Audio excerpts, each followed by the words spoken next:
How is he being described by NBC?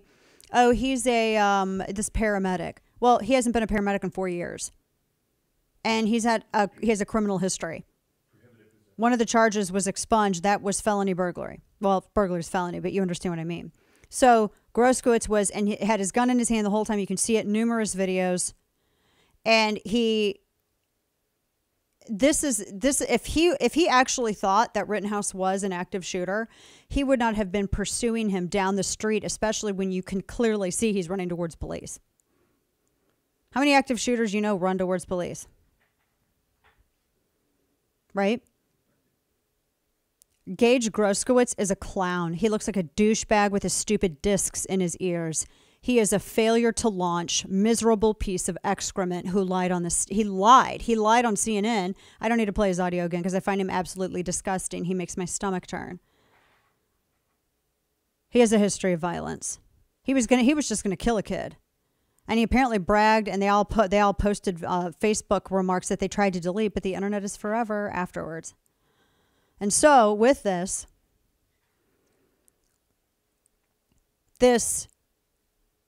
timeline is visible. And then you have Don Lemon saying, "Oh, we can't have people out there taking justice in their own hands." What about Gage Groskowitz, who was brandishing a pistol and chasing people with it?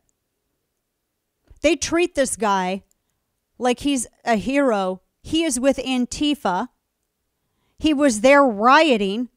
He was illegally possessing a firearm. Rioting while possessing a firearm. He wasn't even involved. He decided to get involved in that, in what he saw, and run down the damn street with a gun.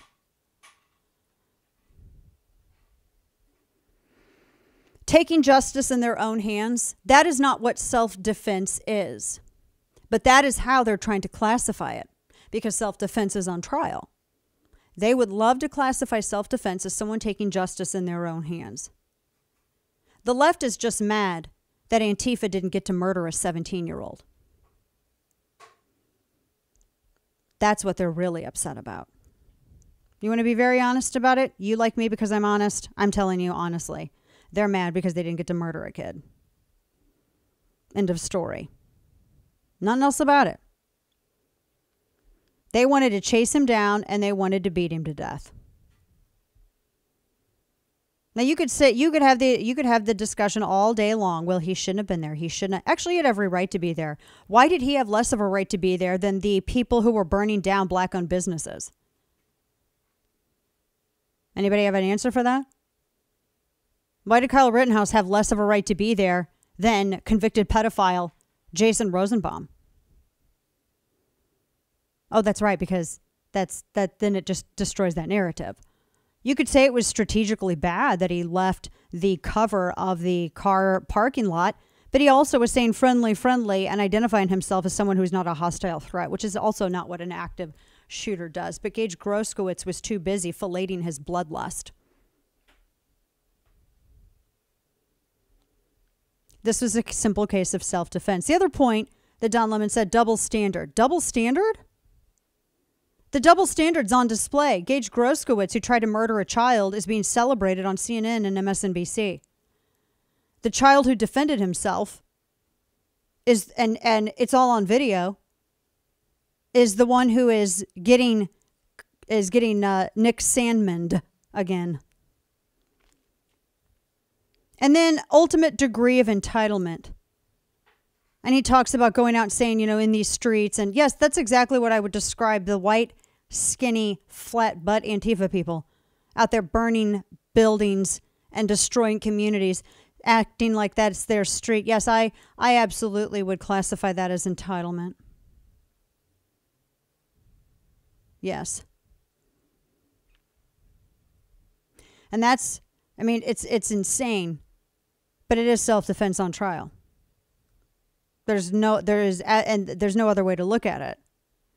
It is entirely self-defense on trial. Now, they had their, the defense arrested today. They have closing arguments, like I said, Monday. And then they're going to, then I guess the jury will break and they'll deliberate. And we'll see what happens. But you should be concerned. This was a very politically charged trial that should not have even gone to trial to begin with. If you want to prevent, I like this headline from the Washington Examiner. If you want to prevent future cases like Kyle Rittenhouse's, stop tolerating riots. Chris Hayes was talking about this. He's like, we can't have a society where political conflict is settled on the streets between people with guns. Really? Okay, then where have you condemned riots? Rioters were burning down buildings, looting stores, setting cars on fire. In 2 nights, there were 37 arsons in a city with a population less than 100,000, and there was over $50 million in damages claimed by businesses through insurance. Why does Chris Hayes only get upset when the rioters were unable to murder a teenager? I mean, I know these people worship at the altar of taxpayer-funded abortion on demand, but damn, do you have a limit?